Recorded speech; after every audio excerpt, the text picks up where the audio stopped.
Allez, je vous propose qu'on démarre pour cette prochaine conférence. Donc, avant-dernière conférence du jour, la thématique, le vecteur R, partenaire de votre projet et rénovation énergétique. Donc, on le sait, dans un contexte global stimulé par l'obligation de sobriété énergétique, de décarbonation et de confort toute saison, le vecteur R se positionne comme un fournisseur de solutions pertinentes. Dans cette conférence, vous allez la voir très intéressante, on va voir un retour expérience du groupe Atlantique, leader français du confort thermique, et messieurs, vous serez accompagnés du groupe Saint-Gobain qui mettra en évidence les résultats obtenus sur plusieurs saisons. Du côté du groupe Atlantique, Johnny Garatoni. Johnny, juste ici, pour vous.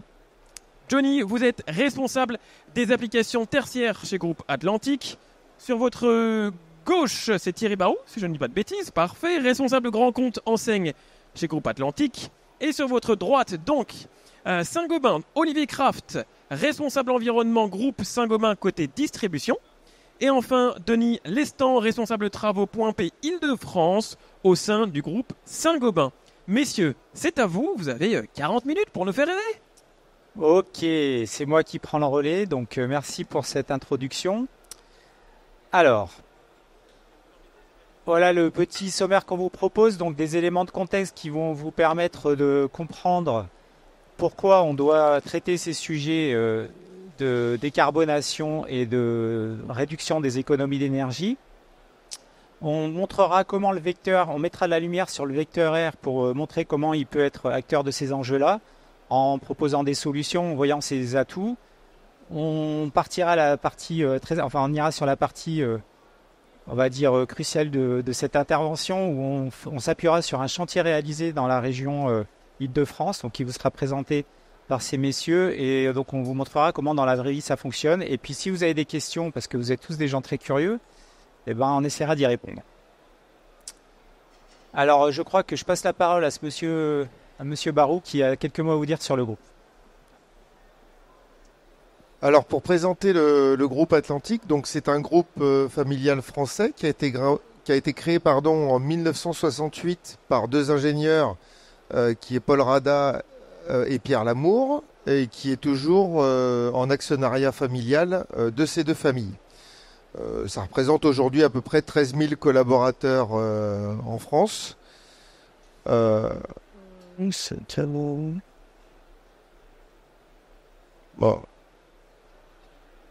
La technique, les jouets de la technique.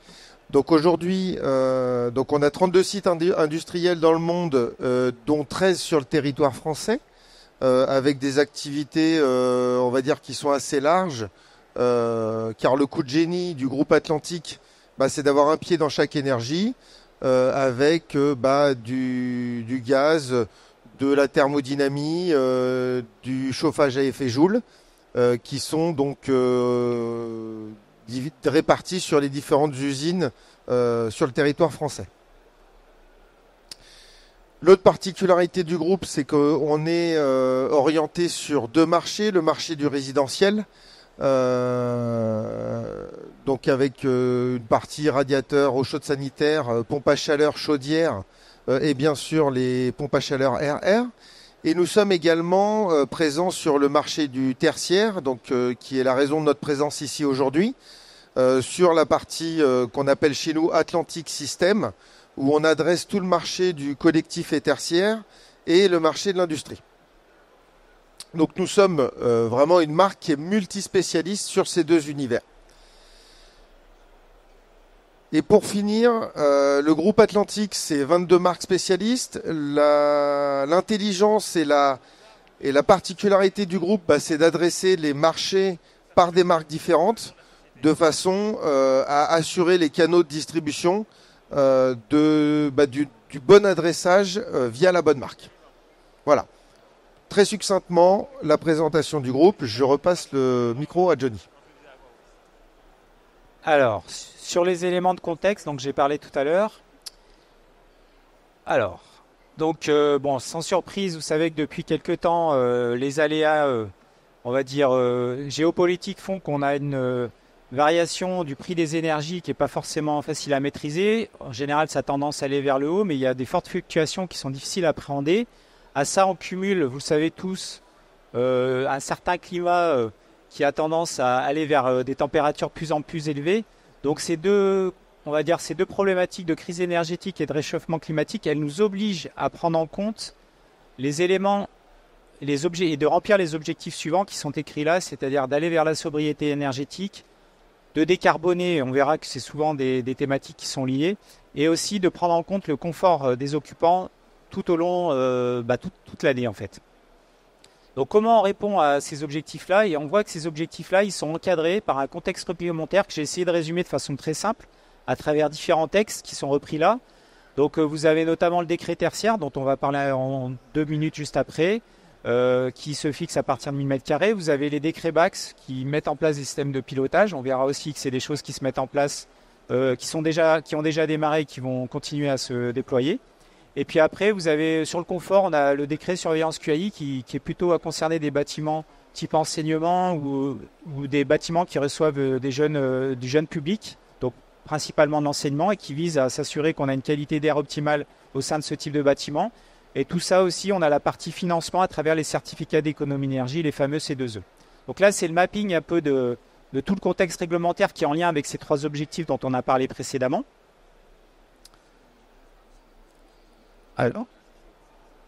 Alors, sur le décret tertiaire, on a effectivement de façon très résumée l'objectif qui est indiqué là, c'est-à-dire on s'engage dans une trajectoire qui est de réduire progressivement ces économies d'énergie dans les bâtiments tertiaires pour tous les types de bâtiments, qu'ils soient publics ou privés. Alors, qui va être concerné, c'est tous les bâtiments qui font plus de 1000 m², soit en un bloc, soit en des blocs qui sont réunis dans une même unité foncière. Je pense que dans les commerces et les enseignes, c'est typiquement des choses qui arrivent, hein, c'est-à-dire plusieurs petits bâtiments de moins de 1000 m² qui sont réunis dans une même unité foncière et qu'il faut prendre en compte dans le cadre du décret tertiaire. Et après, qui va être concerné, c'est les propriétaires ou locataires selon la signature du bail et selon si on est sur un propriétaire occupant ou pas. Enfin voilà, là c'est vraiment le bail qui va désigner qui va suivre cette évolution du décret tertiaire. Après, dans le quand et combien, on part sur une base 100. Donc cette année de référence, elle est calculée entre 2010 et 2019. Donc ça, c'est ma base 100. Et à partir de là, ce que je disais tout à l'heure, on va s'engager dans une réduction progressive, dans une trajectoire qui va vous amener donc en 2030 à moins 40 pour aller jusqu'à moins 60 en 2050.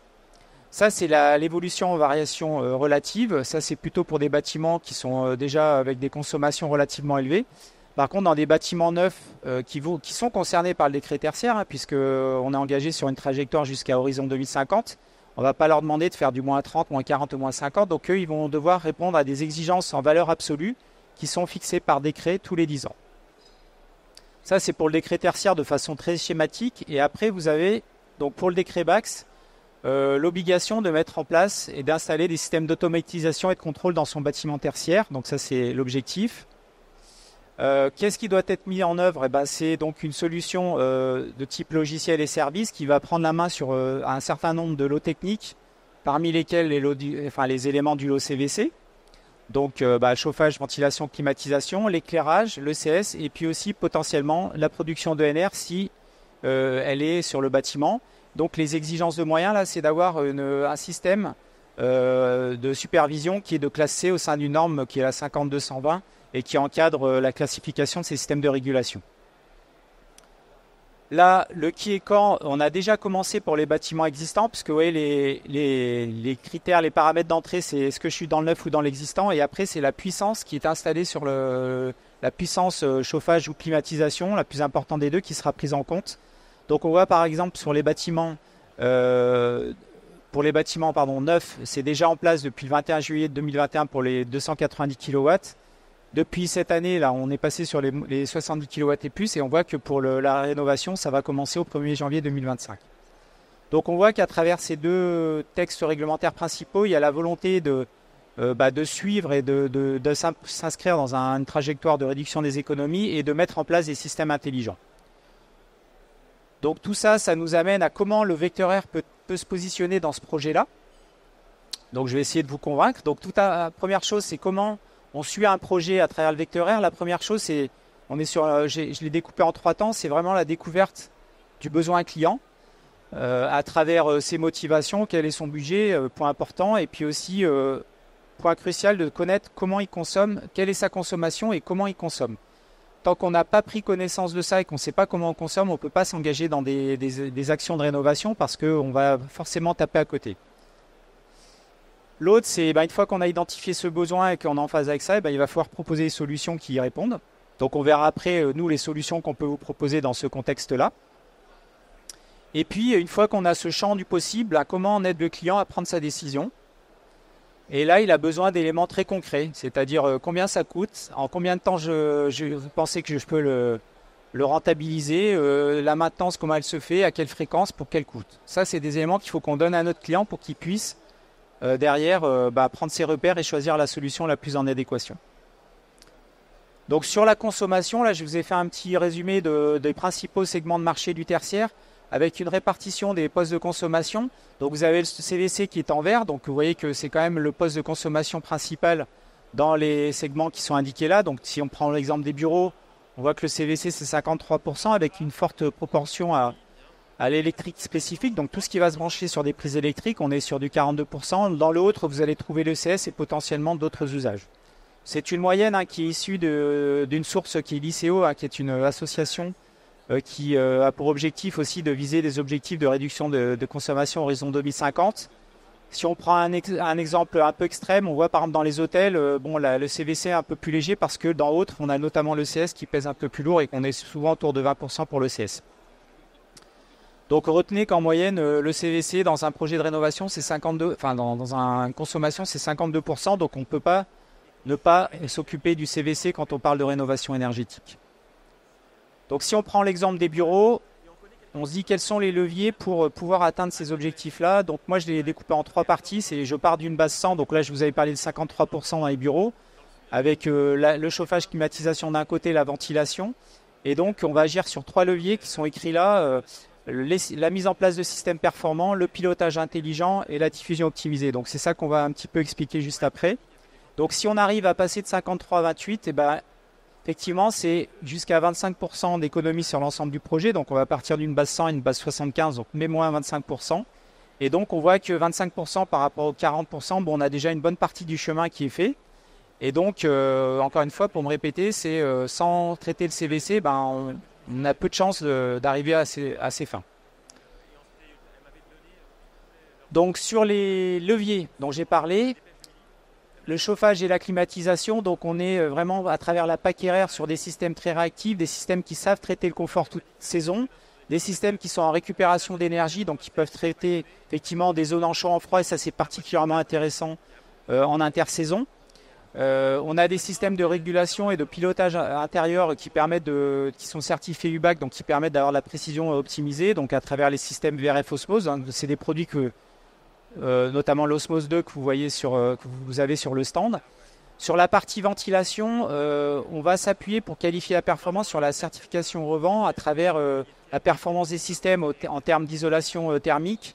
On va traiter les parois, on va traiter les ponts thermiques, on va traiter aussi la performance des moteurs, on va traiter aussi la rigidité des caisses et puis aussi les infiltrations par les filtres.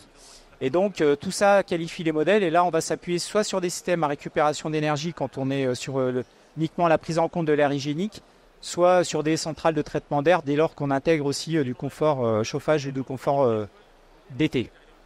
Donc ça c'est les gammes Serencio et Ultimo XL2, vous en avez certains modèles qui sont aussi exposés sur le stand.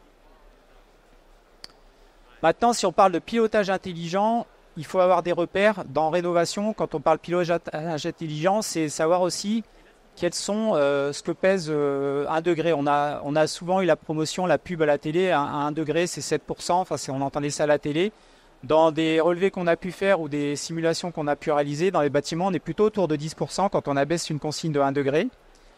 Le petit dessin, la Conféco, c'est aussi la valorisation en termes de consommation, enfin les économies qu'on peut réaliser quand on fait de la programmation et qu'on arrive à mettre en place un système de éco-confort. On est autour de 15 à 20% assez facilement. Et ça, c'est aussi des choses qu'il ne faut pas négliger dans votre programme de rénovation. Donc nous, sur ces types de solutions, on va mettre en avant plutôt des solutions de télécommande centralisées sur les plus petits projets. Donc vous avez des exemples, c'est souvent des télécommandes centralisées tactiles. Et puis après, sur des plus gros projets qui sont en rapport avec le décret BAC, celui-là, il va falloir s'ouvrir à une supervision centrale. C'est effectivement de travailler sur des passerelles ou des interfaces qui vous permettent de vous ouvrir aux principaux protocoles du marché On va dire que sur le tertiaire, les deux qui sont les plus utilisés, c'est le BACnet et le Modbus, c'est ceux qu'on retrouve le plus souvent. Ça, c'était pour le pilotage intelligent, plutôt pour la partie chauffage et climatisation. Sur la partie ventilation, c'est la logique de prise en compte de l'inoccupation des locaux. Par exemple, un bâtiment tertiaire, aujourd'hui, c'est à peu près 75% du temps qui est inoccupé et 25% de l'occupation. Et puis, un bâtiment d'enseignement, c'est encore moins parce que vous rajoutez les vacances, vous rajoutez les week-ends, etc. Donc, il faut pouvoir mettre en place des systèmes qui vous permettent de moduler vos débits d'air neufs quand vous êtes dans ces phases d'inoccupation. Là, les simulations qu'on a, c'est plutôt entre 3 et 8% pour la détection de présence. Donc, quand vous mettez des systèmes de détection, je suis là, je fonctionne à plein régime, et quand je suis pas là, je réduis ce qu'on appelle le tout ou peu, c'est-à-dire que je vais réduire ma ventilation. Et puis des systèmes à modulation CO2 où on est sur des variations proportionnelles, et là je m'adapte vraiment au scénario d'usage et à la charge, la charge en termes de présence humaine, notamment dans les plateaux de bureau ou dans des salles de réunion. Là on va s'appuyer sur des systèmes qui sont soumis à un avis technique. C'est les visiovents, donc des systèmes qui sont soumis à la détection de présence, le varivent par CO2, et aussi pour les applications hôtels, le H-vent, donc qui est régulé sur l'hygrométrie des locaux. Voilà. Pour terminer, un point important quand on parle d'optimisation de la performance, il y a un parent pauvre, c'est la diffusion. Dès lors que vous avez des systèmes avec des diffuseurs, souvent on a tendance à mettre un petit peu les premiers prix. C'est une erreur parce que un diffuseur qui n'est pas adapté va créer de la stratification et donc va générer ce qu'on appelle des gradients de température entre le haut et le bas du volume. Et donc naturellement, les gens, sur la télécommande, on va rajouter 1, 2, 3 degrés parce qu'on sent qu'il y a de la chaleur en haut, mais elle n'est pas dans la zone d'occupation. Et donc on va naturellement forcer le thermostat. Et comme pour reprendre ce que je vous ai dit tout à l'heure, chaque degré en plus sur une consigne, c'est des températures en plus. Et donc, c'est pareil, une mauvaise diffusion, ça peut facilement aller jusqu'à 15% de consommation en plus. Donc, c'est très important. Et là, on va être plutôt à promouvoir soit des systèmes avec de la diffusion, ce qu'on appelle avec des bons taux d'induction, soit des systèmes qu'on a dit intelligents, soit parce qu'ils ont la capacité à changer d'orientation des diffusions en fonction du mode de fonctionnement, soit parce qu'ils savent s'adapter en fonction de la variation de débit. Donc, de pouvoir adapter la surface de passage en fonction de la charge interne du bâtiment. Et ça, donc... c'est important que vous ayez ça en tête. Voilà, donc je crois que j'ai terminé sur la partie valorisation. Je crois que Thierry voulait faire le lien entre ce que je viens de dire et puis aussi l'intervention de ces messieurs de Saint-Gobain pour expliquer l'importance ici de l'accompagnement dans un projet. Voilà, je te laisse la parole. Alors cette slide simplement pour montrer que ce soit en avant-vente lors de l'étude du projet, on est présent pour dimensionner et trouver la bonne solution pour sur le projet en fait, tout simplement. Le suivi de l'installation et notamment l'accompagnement sur les mises en service pour être au plus près et le plus réactif. Et dans la prévente pour accompagner le sujet une fois que le matériel est installé et sur la vie de l'installation. Et bien sûr, l'autre particularité de notre société, c'est la formation, où on a des centres de formation certifiés où il y a plus de 5500 stagiaires à l'année qui passent dans nos centres. Voilà. Je vais passer la parole à nos amis de chez Point P Saint-Gobain. C'est quoi Assurix?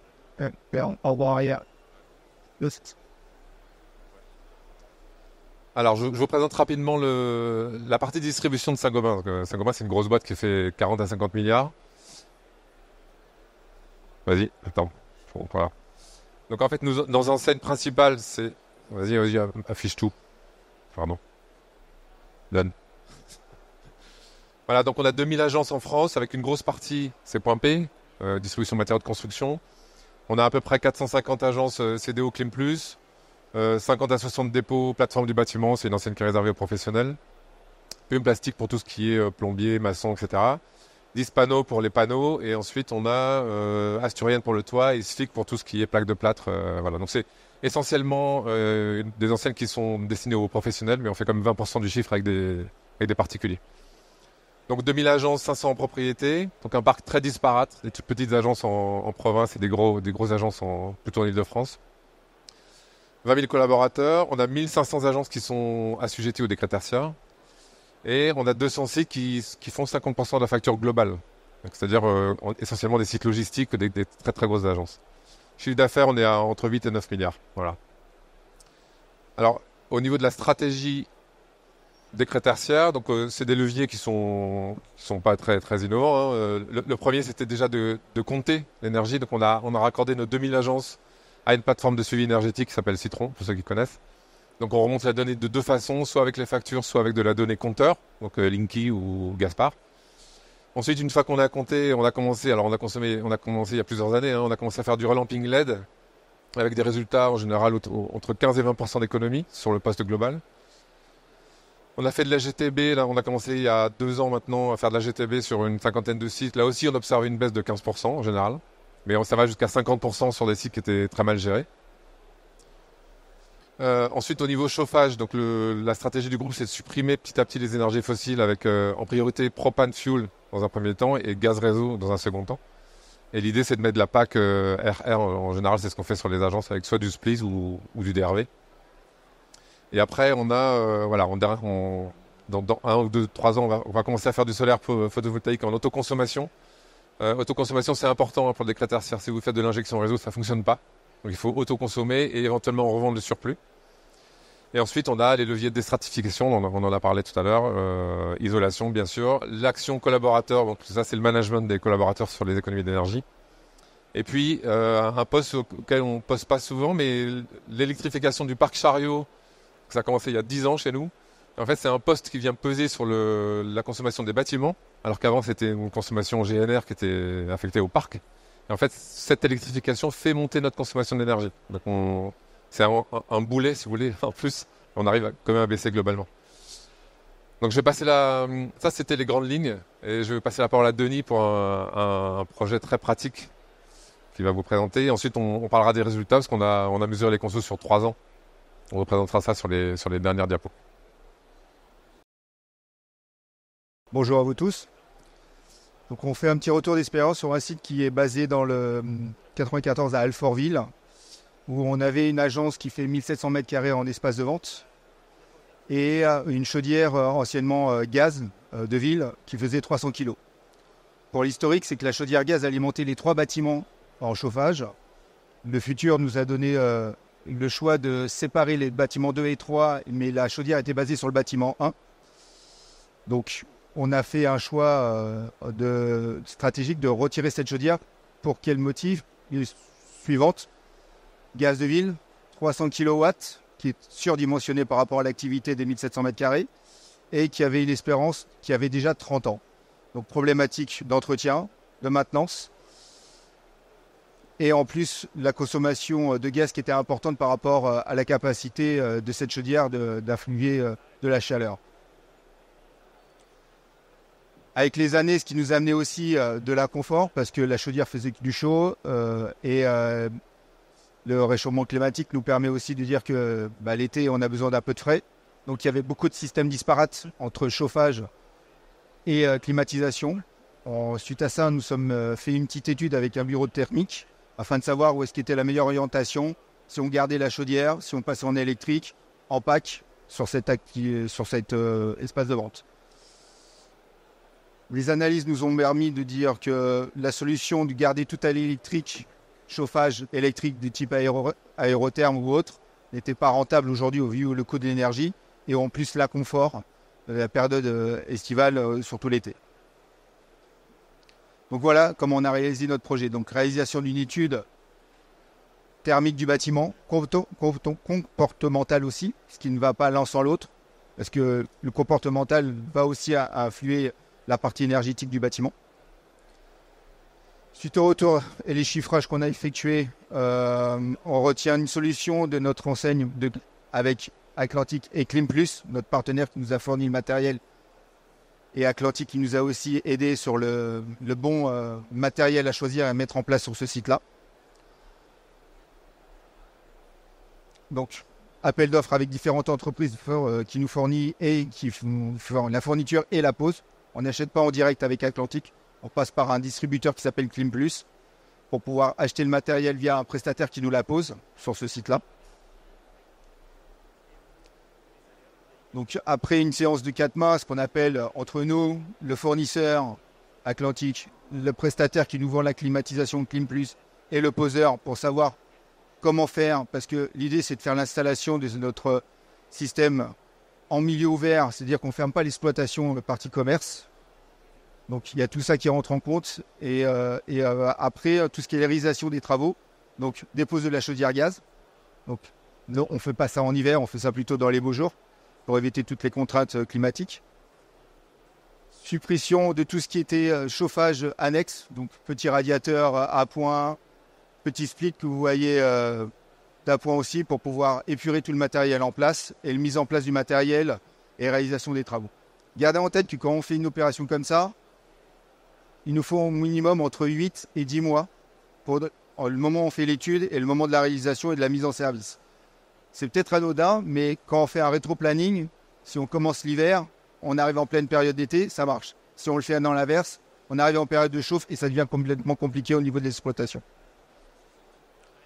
Formation des utilisateurs, sensibilisation aux éco-gestes, important aussi. On ne gère pas une climatisation comme un chauffage. Ça ne se marche pas pareil entre l'hiver et l'été. Suite à ça, on peut vous donner... Ah, je te reprends la main. Merci Denis. Donc ce qu'on a réussi à faire, c'est mesurer les consommations sur 4 ans, en fait sur 4 hivers plutôt. Donc là vous avez un graphe, attends je vais reprendre la petite télécommande là. Voilà. Donc on a un graphe avec en bleu l'électricité, en jaune le gaz. Donc ce qu'on aperçoit ici c'est donc les travaux, ok, en été Denis. Et donc en été 2022 on coupe les vannes, on se désabonne du fournisseur de gaz et on y va avec la clim. Donc la peur qu'on avait c'était d'augmenter fortement les consos en été. Donc ce qu'on a constaté en fait, entre l'été là où on n'avait pas de clim et le premier été avec la clim, on a fait plus 15%, donc 7300 kW. Et l'année d'après, finalement, on fait la même chose. Donc c'est stabilisé au niveau des consos. Et par contre, au niveau du chauffage, ce qui a été intéressant de constater, c'est que première année, on fait moins 35% en nombre de kilowattheures, énergie finale. Et deuxième année, en affinant les réglages, en programmant un peu plus fin, on fait encore moins 16%. Et là, en fait... On a posé début d'année, je crois que c'est ça Denis, en mars, on a posé une GTB, donc on a hâte d'être à la fin de l'hiver suivant pour voir si on est bien dans le moins 15. Mais bon, c'est un projet qui est gagnant-gagnant parce qu'on a apporté du confort aux collaborateurs l'été pour les clients aussi, c'est important. On n'a plus des systèmes de chauffage complètement erratiques, on est sur un seul système. Et après au niveau alors ce qui était important aussi de mesurer, c'était... Attends, ça passe là. Voilà. Au niveau du CO2, donc moi je me suis basé sur des chiffres ADEME que j'ai trouvé sur leur site. Donc en fait la pompe à chaleur, a priori c'est annoncé comme 49 grammes par kilowatt et sur le gaz on est à 227. Bon j'ai vu des 209, on est pris 227. Donc si on fait le calcul entre ce qu'on consommait en gaz avant en électricité, donc on était à 12 tonnes, plus 15 tonnes en électricité, on est à 27. 2022 on coupe le gaz après l'hiver, donc on fait encore 30 tonnes. Et l'année 2023 donc on est à 0 en gaz. Et on passe à 13 tonnes, ce qui fait à peu près moins 57% en émissions de CO2. Donc c'est plutôt intéressant. Et en termes de mégawatts, enfin de kilowatts, on est à moins 30 pour l'instant. Donc alors on n'a pas calculé le TRI, on pense qu'on est à 10 ans à peu près de taux de retour sur investissement. On l'a pas fait parce que 2023 on s'est un peu fait assassiner sur les prix d'électricité. Donc on n'a pas osé faire le calcul. On va le faire en 2024. Mais de toute façon c'est rentable dans le temps. À la fois en émissions de CO2, en confort et en conso kilowatt brut. Voilà, je sais pas s'il y a une autre diapo derrière. C'est des questions ? Ouais, c'est questions-réponses. Donc voilà, je sais pas si vous avez des questions sur le projet, sur le... Alors, s'il y a des questions, ce que je vais faire, c'est que je vais faire passer un micro. Ça sera plus simple pour tout le monde. Est-ce qu'il y a des questions dans l'assemblée ? S'il n'y a pas de questions, je vous inviterai du coup à voir directement nos conférenciers. Il n'y a pas de questions ? Eh bien écoutez, on peut les applaudir. Merci à vous pour cette présentation.